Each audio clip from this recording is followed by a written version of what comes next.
Ancient period से ही हम भारतीयों ने साइंस के साथ साथ टेक्नोलॉजी के क्षेत्र में भी महत्वपूर्ण प्रगति की है। इसकी शुरुआत प्रागैतिहासिक काल यानी प्री हिस्टोरिक टाइम से दिखाई देती है। आदि मानव ने स्टोन एज में टूल्स एंड टेक्नोलॉजी की बहुत सी वैरायटीज का निर्माण किया। यहाँ पर यह कहना ज्यादा उचित होगा कि मानव सभ्यता की शुरुआत के साथ ही इंजीनियरिंग का विकास भी हुआ। यदि हम भारत के अति प्राचीन इतिहास की बात करें तो भारत में ऊंचे उड़ने वाले गुब्बारे, पैराशूट, बिजली और बैटरी जैसे कई उपकरण थे। उस अति प्राचीन समय में भी एरोप्लेन होते थे, यहाँ तक कि अंतरिक्ष यान भी होते थे। आज के लोग भले ही विश्वास न करें, लेकिन एक्सप्लोरर्स ने अब तक इस सच को धीरे धीरे स्वीकार करना शुरू कर दिया है। यहाँ सबसे जरूरी बात यह है कि किसी भी देश और उसकी संस्कृति के इतिहास को धर्म की नजरों से नहीं देखा जाना चाहिए। इसी क्रम में अगर हम हिंदू धर्म के काव्य ग्रंथ रामायण और महाभारत की बात करें तो उस समय के इंजीनियर आज के मुकाबले कहीं अधिक एक्सेसिव टेक्निक से लैस थे। रामायण और महाभारत के समय काल से ही हम इंजीनियरिंग का इतिहास पाते हैं। उस समय भी टेक्नोलॉजी इतनी ज्यादा विकसित थी कि इसकी जानकारी हमें प्राचीन धर्म ग्रंथों से मिलती है। प्राचीन काल में भारत में एडवांस्ड टेक्नोलॉजीज वाले विमानों यानी एयरक्राफ्ट के बारे में पता चलता है।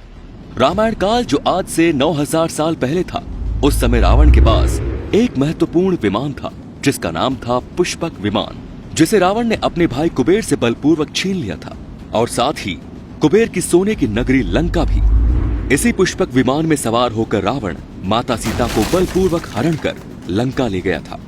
प्राचीन धर्म ग्रंथों के अनुसार पुष्पक विमान का डिजाइन ऋषि अंगिरा और निर्माण विश्वकर्मा ने किया था। उस समय के विमानों की मुख्यतः दो कैटेगरीज थी। नंबर 1, मानव निर्मित विमान। ये विमान आज की तरह के एरोप्लेन जैसे हैं जो पंखों की सहायता से उड़ान भरते थे। Number 2, incredible aircraft. इन विमानों का आकार प्रकार आधुनिक उड़न तश्तरियों की तरह हुआ करता था। इनमें से तारामुख विमान चुंबकीय शक्ति से चलते थे। अगर हम पुष्पक विमान की बनावट की बात करें तो इस विमान में बहुत सी विशेषताएं थी, जैसे इसका आकार जरूरत के हिसाब से छोटा या बड़ा किया जा सकता था। तभी रावण पूरी सेना को साथ लेकर इस विमान से उड़ान भर सकता था। ये मन की गति से अनलिमिटेड टाइम तक चलाया जा सकता था। ये विमान एक जगह से दूसरी जगह ही नहीं बल्कि एक ग्रह से दूसरे ग्रह के लिए भी जा सकता था। यानी ये एक स्पेस क्राफ्ट था जो सोने का बना था। इसमें कई कैबिन भी बने होते थे। कहा जाता है कि रावण के पास कई अन्य विमानों के साथ साथ 4 हेलीपैड भी थे। वो पुष्पक विमान को उसानगोड़ा हवाई अड्डे पर उतारा करते थे। इस हवाई अड्डे को हनुमान जी ने लंका दहन के समय जलाकर नष्ट कर दिया था। पुष्पक विमान टेक्नोलॉजी के मामले में मॉडर्न एरोप्लेन से कहीं आगे थे। 4वीं शताब्दी ईसा पूर्व में महर्षि भारद्वाज ने बाकायदा वैमानिकी शास्त्र लिखी थी, जिसका अनुवाद अंग्रेजी भाषा में भी किया जा चुका है। इसमें अंतरिक्ष में उड़ान भरने वाले विमानों को बनाने की जानकारी दी गई थी। कहा जाता है कि महर्षि भारद्वाज ने जिस तरह से विमान बनाने की टेक्निक बताई वो वर्तमान की टेक्नोलॉजी से कहीं आगे थी।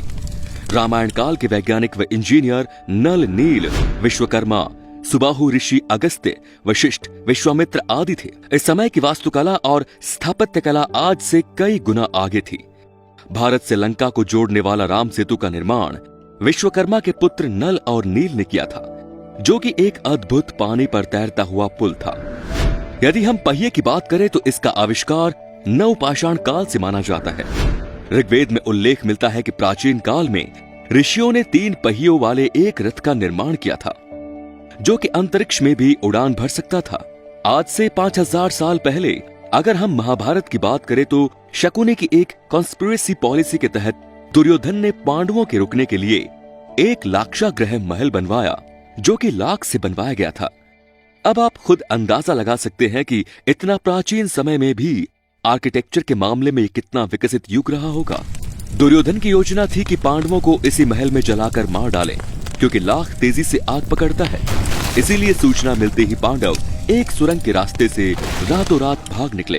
ये सुरंग आज भी गाजियाबाद में हिंडन नदी के किनारे पर खुलती है और लाख के महल के अवशेष आज भी बरनावा के मेरठ में पाए जाते हैं। इस प्रकार पांडवों ने भी इंद्रप्रस्थ नाम के एक नगर की स्थापना खांडव वन के एक निर्जन स्थान पर की थी। यह नगर पूरी तरह अचंभित करने वाली टेक्नोलॉजी से बना था। यह सागर जैसी चौड़ी खाई से घिरा था। जो कि गगनचुंबी 4 दीवारी से घिरी एक अमेजिंग सिटी थी। इसमें अनगिनत महल और असंख्य द्वार थे। शास्त्रों के अनुसार दुश्मन का एक बाण यहाँ पर एक खरोच भी नहीं बना सकता था। दीवारों पर बड़े बड़े लोहे के चक्र भी लगे थे। इस प्रकार हम कह सकते हैं कि महाभारत काल में भी आर्किटेक्चर अपनी चरम पराकाष्ठा पर था। आर्किटेक्चर का ऐसा नमूना शायद ही इस मॉडर्न एरा में देखने को मिले। ये शहर आज के यमुना नदी के किनारे दिल्ली में स्थित था। जैन ग्रंथों के अनुसार हर्यक वंश के प्रतापी राजा अजात शत्रु ने वज्जी संघ के साथ युद्ध में एक रथ मूसल और महाशिला कंटक जैसे विध्वंसकारी वेपन्स का प्रयोग किया था।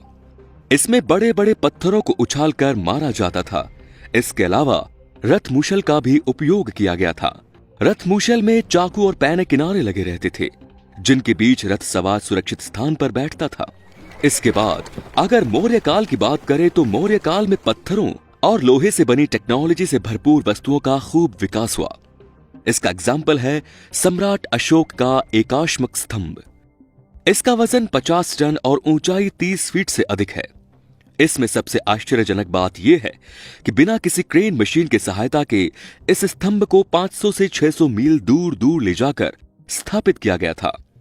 लेकिन कैसे? जो अपने आप में उस समय की इंजीनियरिंग प्रोफिशिएंसी को दर्शाता है। इस समय में लोहा ढलाई का तकनीकी विकास का ज्ञान काफी विकसित हो गया था। महरौली का लोह स्तंभ जो गुप्त काल में बना, उस पर मैग्जीन ऑक्साइड की पतली परत चढ़ाकर उसे जंग रहित बना दिया गया था, जिस पर आज तक जंग नहीं लगा। लेकिन दुर्भाग्यवश इसमें किस टेक्नोलॉजी का प्रयोग हुआ, इसे आज तक समझने में हम कामयाब नहीं हो सके। अगर हम इस टेक्नोलॉजी को जान जाते तो शायद इस टेक्निक के माध्यम से लोहे को जंग लगने से बचा सकते थे।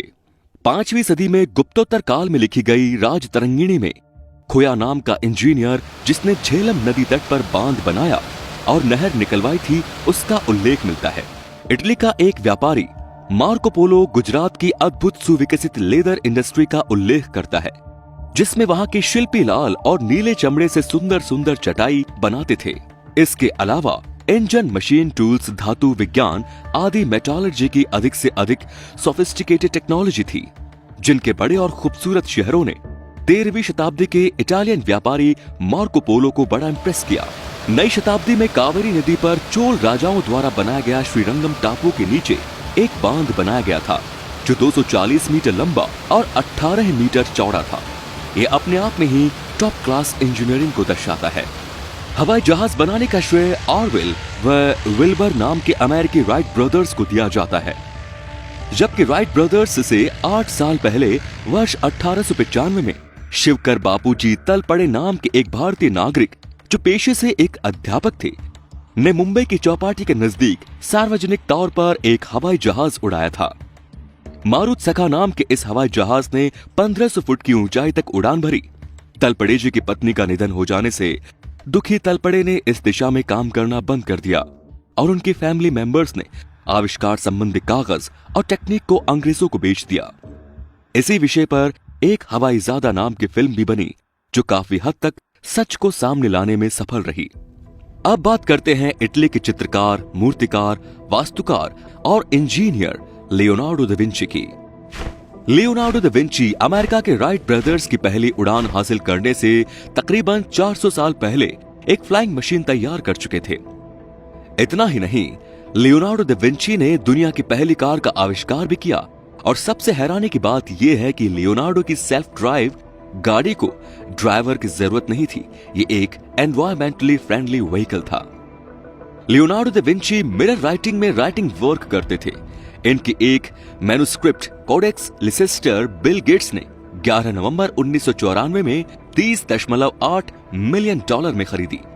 माना जाता है कि ये दुनिया की इकलौती ऐसी किताब होगी जो इतने महंगे दामों में बिकी। दरअसल इस किताब में पुनर्जागरण विचारकों और साइंस एंड टेक्नोलॉजी से रिलेटेड बातें लिखी गई। निश्चित ही आधुनिक युग में बिजली का आविष्कार माइकल फैराडे ने किया। बल्ब का आविष्कार थॉमस अल्वा एडिसन ने किया, लेकिन एडिसन ने अपनी एक किताब में लिखा कि एक रात में संस्कृत का एक वाक्य पढ़ते पढ़ते सो गया।